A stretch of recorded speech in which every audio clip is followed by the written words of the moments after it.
నమస్తే, నా పేరు Shivaji. Welcome to our channel. YS Sharmila ఒక మహిళ అయ్యుండి దాదాపు 230 రోజులు 3112 కిలోమీటర్లు పాదయాత్ర చేసి మరో మహాప్రస్థానం అనేటువంటి పేరుతో 2200 గ్రామాలు సందర్శించి జగన్మోహన్ రెడ్డి గారు 16 నెలలు జైల్లో ఉన్నప్పుడు వైఎస్ఆర్సీపీ పార్టీని క్షేత్రస్థాయిలో బలోపేతం చేసి జగన్మోహన్ రెడ్డి గారు ముఖ్యమంత్రి కావడానికి దోహదపడినటువంటి వైఎస్ షర్మిల గారు ఈరోజు ఏదో ఒక ఆపరేషన్ చేయించుకొని హాస్పిటల్లో ఉంటే, అంటే అన్నా చెల్లెళ్ళ మధ్య ఎన్నైనా ఉండొచ్చు, అంటే రాజకీయంగా కావచ్చు, ఆస్తుల పరంగా కావచ్చు, వేరే ఇతర గొడవలు కూడా ఉండవచ్చు గాక, కానీ ఒక ఆపరేషన్ చేయించుకున్నప్పుడు హాస్పిటల్లో ఉన్నప్పుడు ఆరోగ్యం బాలేనప్పుడు ఒక అన్నగా కనీసము పరామర్శించడం అనేది ఒక అన్నగా ఒక నైతిక బాధ్యత.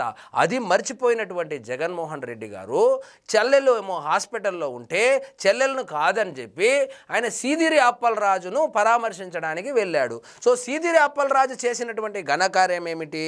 ఆయన కొడుకు, అంటే డ్రైవింగ్ లైసెన్స్ కూడా లేనటువంటి సీదిరి అప్పలరాజు కుమారుడు ఒక పెద్ద బైక్ వేసుకెళ్ళి యాదవ సామాజిక వర్గానికి చెందినటువంటి 45 సంవత్సరాల గొర్రెల కాపరిని బండితో గుద్ది చంపేస్తే కనీసం అతనికి ప్రాథమిక చికిత్స కూడా చేయకుండా, డాక్టర్ అయినప్పటికీ కూడా కనీసం ప్రాథమిక చికిత్స కూడా చేయకుండా బాడీని రోడ్డు పక్కనే వదిలేసి తన కుమారుణ్ణి 18 సంవత్సరాల కుమారుడు భవిష్యత్తును దృష్టిలో ఉంచుకొని ఆ కేసు నుంచి ఎలాగైనా తన కుమారుణ్ణి తప్పించి మరొక వైఎస్ఆర్సీపీ కార్యకర్తని ఇరికించాలని చెప్పి సాక్ష్యాలను తారుమారు చేసినటువంటి సీదిరి అప్పలరాజు ఆ ఆధారాలతో సహా అడ్డంగా బుక్ అయ్యి ఇప్పుడు జైల్లో రిమాండ్ ఖైదీగా ఉంటే అతన్ని పరామర్శించడానికి వెళ్ళడం జరిగింది. సో జగన్మోహన్ రెడ్డి గారు కనుక ఎవరైతే సీదిరి అప్పలరాజు కుమారుడు బండితో గుద్ది చంపేశాడో ఆ దానయ్య అనేటువంటి వాళ్ళ కుటుంబాన్ని కనుక పరామర్శించి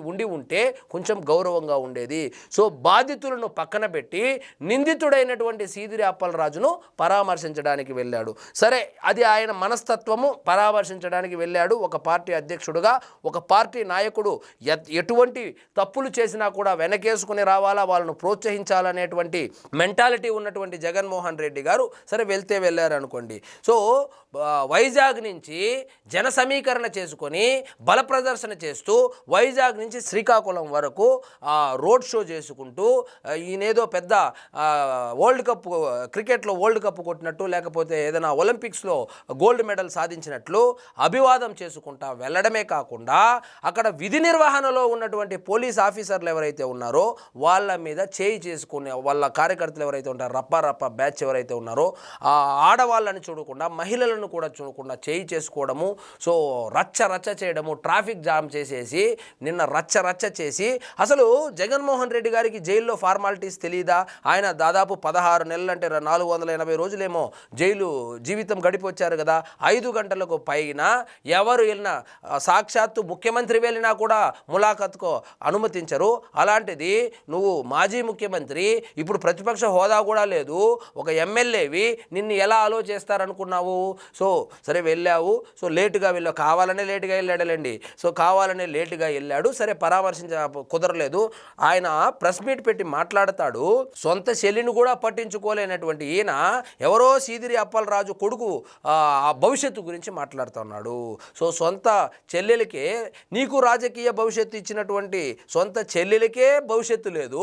సో ఈయన వచ్చి ఇప్పుడు సీదిరి అప్పలరాజు కొడుకు భవిష్యత్తు గురించి మాట్లాడుతూ 18 సంవత్సరాల కుర్రాడు, సో 45 సంవత్సరాలు నిండిపోయింది ఆ యాదవ సామాజిక వర్గానికి చెందినటువంటి గొర్రెల కాపరికి, గుద్దితే తప్పేంటి, గుద్దితే చచ్చిపోరా అనేటువంటి అర్థం వచ్చేటట్లు మాట్లాడుతూ ఉన్నాడంటే అసలు ఏం మాట్లాడాలి? అసలు ముందుగా ఈయనకు సపోర్ట్ చేస్తున్నటువంటి వాళ్ళు ఎవరైతే ఉన్నారో వాళ్ళ గురించి అసలు వాళ్ళు ఎవరు, వాళ్ళ మనస్తత్వం కూడా ఇట్లే ఉంటుందా అనేటువంటి అనుమానాలు రాక తప్పదు. సో ఇదే కాదు, ఈయన గత 2.5 సంవత్సరాలుగా చేస్తున్నటువంటి పర్యటనలు కావచ్చు, పరామర్శలు కావచ్చు, మీరు కనుక లిస్ట్ వేసుకొని చూస్తే కేవలము ఈయన నిందితుల వైపే నిలబడతాడు కానీ బాధితులను పట్టించుకున్న పాపాన పోలేదు. సో గత ఎన్నికల్లో పెద్దగా అరిచేవాడు, ఏమని, పెత్తందారులకు మరియు పేదవాళ్లకు మధ్య యుద్ధం అని చెప్పి. ఈ ఒక పర్టికులర్ ఇన్సిడెంట్లో పేదవాడెవరు, పెత్తందారెవరు అంటే బీసీ సామాజిక వర్గానికి చెందినటువంటి ఒక 18 సంవత్సరాల కుర్రాడు అదే బీసీ సామాజిక వర్గానికి చెందినటువంటి ఒక దానయ్య అనేటువంటి వ్యక్తిని గుద్ది చంపేయచ్చా? అంటే వైఎస్ఆర్సీపీ పార్టీలో పనిచేసే వాళ్ళు మాత్రమే బీసీలా, ఎస్సీలా, ఎస్టీలా, మిగిలిన వాళ్ళందరూ ఏలియన్సా? పైనుంచి కిందికి దిగారా? వాళ్ళు మనుషులు కాదా? వాళ్ళవి ప్రాణాలు కాదా? వాళ్ళు మహిళలు కాదా? సో ఈయనకు సీదిరి అప్పలరాజు అంటే నిందితుడైనటువంటి సీదిరి అప్పలరాజు కనబడతా ఉన్నాడు. నిందితుడైనటువంటి సీదిరి అప్పలరాజు కొడుకు యొక్క భవిష్యత్తు కనబడతా ఉంది. కానీ అదే 18 సంవత్సరాల డ్రైవింగ్ లైసెన్స్ లేనటువంటి ఏకేఎల్ఎల్ఆర్ ఉన్నటువంటి వ్యక్తి అతి వేగంగా వెళ్ళి ఒక యాదవ సామాజిక వర్గానికి చెందినటువంటి దానయ్యను చంపేస్తే అతనికి చిన్న చిన్న పిల్లోళ్ళు ఉన్నారు. ఆ పిల్లోళ్ళ భవిష్యత్తు నీకు కనపడడం లేదా? ఆ దానయ్య యొక్క భార్య యొక్క రోదన నీకు వినపడలేదా? అంటే అసలు ఈయనకు ఎవరు సలహాలు సూచనలు చేస్తూ ఉన్నారో నాకు అర్థం కావడం లేదు. కానీ ఒక బాధ్యతాయుతమైనటువంటి రాజకీయ పార్టీని నడుపుతున్నటువంటి వ్యక్తిగా రాజకీయాల్లో ఉండి బాధితుల వైపు పోరాడాల్సింది పోయి నిందితుడిని వెనకేసుకుని రావడం ఏంటి? సో అంటే వైఎస్ఆర్సీపీ పార్టీలో ఉన్నటువంటి కార్యకర్తలు ఎవరైనా 18 సంవత్సరాలు నిండిన వాళ్ళు డ్రైవింగ్ లైసెన్స్ ఉన్నా లేకపోయినా ఎల్ఎల్ఆర్ వేసుకొని వెళ్ళి ఎవరిని పడితే వాళ్ళను గుద్దేయండి అని చెప్పి ఆయన మెసేజ్ ఇస్తాన్నాడా? ఏందో నాకు అర్థం కావడం లేదు. ఒక పెద్ద మనిషిగా ఏం చేయాలి? సరే, సీదిరి అప్పలరాజును పరామర్శిస్తే పరామర్శించావు, కానీ బాధితులు ఎవరైతే ఉన్నారో ఆ బాధిత కుటుంబాన్ని కూడా పరామర్శించి ఉండవచ్చు కదా. దేవుడు బాగానే ఇచ్చాడు కదా, లక్షల కోట్ల రూపాయల ఆస్తులు ఉన్నాయి కదా, డబ్బులు ఉన్నాయి కదా, 5 సంవత్సరాలు బాగానే సంపాదించుకున్నారు కదా, ఒక 5 లక్షల రూపాయల ఆర్థిక సహాయం చేయడానికి కూడా పెద్ద మనసు రాలేదా? ఆర్థిక సహాయం కథ దేవుడు ఎరుగు, ముందు పరామర్శించావా? లేదే.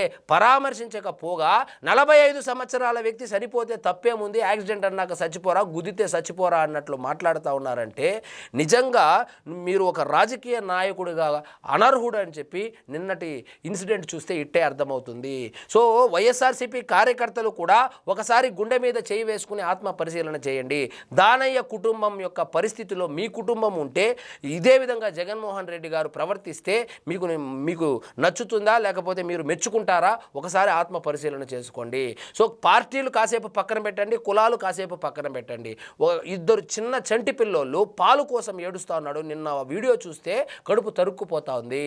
సో గుద్దేయడమే కాకుండా ప్రాథమిక చికిత్స చేయకపోవడం ఒక ఎత్తు అయితే, వాళ్ళ తల్లిగారికి ₹1,00,000 ఇస్తాను, ఆ ₹1,00,000 మీరు అకౌంట్లో వేసుకోండి, వచ్చి ఆ ₹1,00,000 కూడా మా ఇంట్లో వచ్చి పాచి పని చేయండి అని చెప్పి మాట్లాడాడంటే ఈ సీదిరి అప్పలరాజు నిజంగా డాక్టర్ చదివాడా? ఈయన చెప్తున్నాడు సీదిరి అప్పలరాజు ఏదో ఒక ఏపీజే అబ్దుల్ కలాం అయినట్లు, మహాత్మా గాంధీ అయినట్లు జగన్మోహన్ రెడ్డి గారు ఆ సీదిరి అప్పలరాజుకి ఎలివేషన్ లేస్తున్నాడు. ఒక చదువుకున్నటువంటి వ్యక్తి కనీసము ఆ ప్రథమ చికిత్స చేయాలనేటువంటి ప్రథమ చికిత్స చేయాలనేటువంటి ఇంకిత జ్ఞానము లేదు. సరే, ఏదో జరిగింది, ఏదో జరిగిపోయింది, ఆ కుటుంబాన్ని నేను ఆదుకుంటానని చెప్పేటువంటి పెద్ద మనిషి లేనటువంటి ఈ పెద్ద మనిషికి మంత్రి పదవి ఇచ్చినటువంటి నిన్ననాలి ముందు.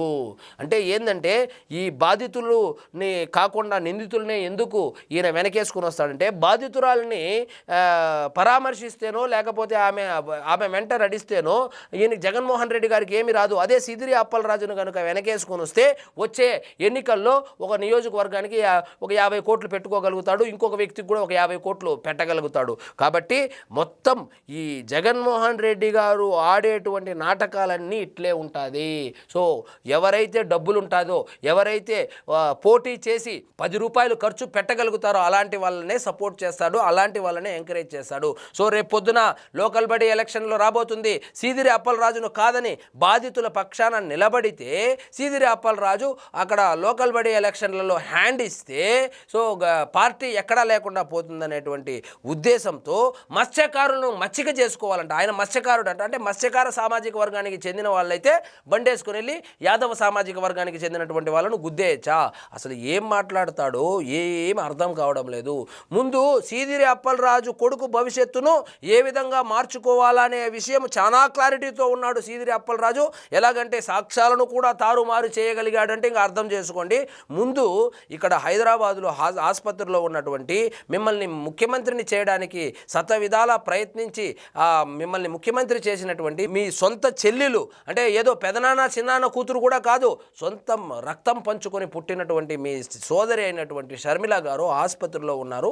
కనీసము పరామర్శకు వెళ్ళండి జగన్మోహన్ రెడ్డి గారు, మనిషిగా మార్పు చెందండి, మనిషి అనిపించుకోండి. సో ఇదండి ఈరోజు మన టాపిక్. మీకు ఈ వీడియో నచ్చినట్లయితే లైక్ చేయండి, షేర్ చేయండి, ఛానల్ ఛానల్ మాత్రం సబ్స్క్రైబ్ చేసుకోవడం మర్చిపోవద్దు.